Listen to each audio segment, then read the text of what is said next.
Today we're going to make a common household cleaner that I use pretty much every time I do laundry. And this is just a simple homemade stain remover. And I found that it works better than any of the spray things that I've bought, and it's a lot cheaper. So the ingredients that we need are just a bottle of hydrogen peroxide. I have the big one that I got at Walmart, but you could get it pretty much anywhere, small or large. Dawn dishwashing detergent. This type you need to have the non-concentrated. So now they make the Dawn Ultra. If you can't find this, use that, but this works better. You don't need it to be as soapy as the Ultra is because that's more concentrated. Then you just need an empty container. You could use an empty water bottle. You could use a spray bottle. I'm going to end up putting it into the spray bottle whenever I'm finished, but I'm going to mix it inside the water bottle. So the recipe for this is very simple. Into your bottle, you're going to put 1 part Dawn to 2 parts peroxide. And if you haven't done measurement like that before, all it means is whatever size container that you're going to be measuring with. And I'm just going to use a bathroom paper cup so I can just throw it away when I'm finished. And I can squeeze it and make a spout. But whether you're using a measuring cup or whatever that size is 1 part. And then you'll do 2 of those for the other part. So we're going to start with the Dawn. And I'm going to pour almost a full cup full. I'll do the same for the peroxide whenever I measure that. And then I'm just going to put that into the bottle. Let's see if this works without using a funnel. So that's my 1 part Dawn. Then I'm going to measure 2 of the peroxide. And peroxide will fade things, so you want to be careful if you are near something that would fade easily. In fact, it's pretty cool. If you watch the blue of the soap, over time it will actually bleach out clear.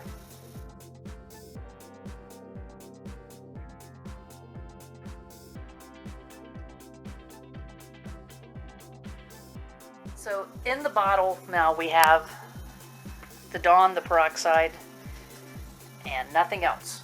And I've been using this for years. I used to buy all different expensive stain treatments. There was nothing that worked better than this did whenever I started mixing this up. So because I just fixed this up, I don't need it right now. I just wanted to show you how to mix it. I put it into a spray bottle, and I just got this at the store. I don't know if it was the grocery store or where, but just a simple plastic spray bottle. And I keep that in my laundry room. And when I see something that has a grease stain on it or some dirt, I can just spray it with this. It works great on my husband's work shirts around the collar, and I'll just pre-treat it with that and then throw it in the wash. I don't scrub it or anything, and it keeps them from getting dingy. So let me show you an example on a t-shirt that I have that is just an old work shirt, but I was making some sausage over the weekend and some grease splattered on the shirt. So I thought that'd be a good example to show you how this works. So let me go get the shirt and I'll be right back. All right, I don't know if you can see this very well on the camera or not, but the grease has splattered here, and then there's just a whole section of it here. And what I'm going to do is I'm just going to saturate it with the spray, and then I'll let it sit 5 to 10 minutes. Sometimes I don't even do that. I'll just put it right through. And I'm just making sure that it's saturated well.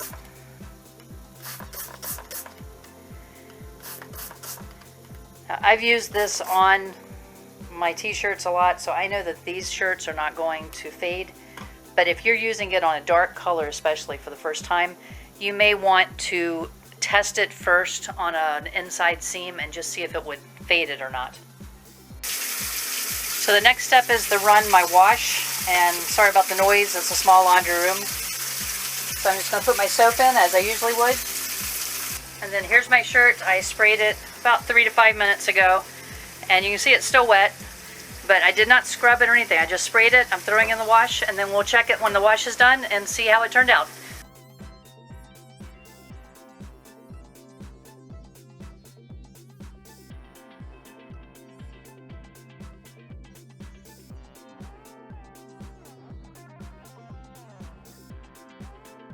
Let me know in the comments below if you've used this method or if you have another technique that works for you. Be sure to subscribe and hit the bell below if you want to know when our next video is ready. And if you like this video, please share it with a friend and like it below. I hope you'll check out our other how-to videos on cooking and real-life problem solving. Thanks for watching.